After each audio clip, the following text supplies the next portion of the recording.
So yun, pag-uwi nyo nga, I suggest after nyo mag-drop, kasi may interval ng eye drop that you need to follow. So, yung first drop nyo, after nun, matulog muna kayo. Parang itulog nyo na lang muna ng itulog kasi masakit talaga siya during the first day.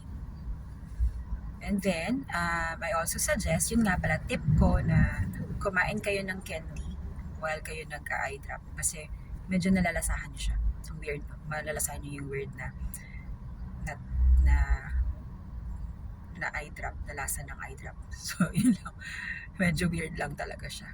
Tapos, after that, meron goggles na ipapasuot sa inyo. Magkaiba yung goggles nyo pa uwi, magkaiba din yung goggles nyo overnight. So wear it to avoid yung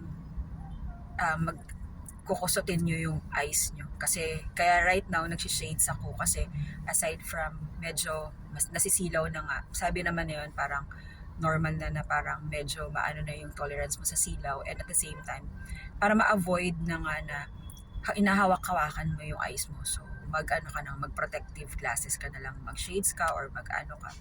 So, yun. So, yun yung isa sa mga tip ko pa.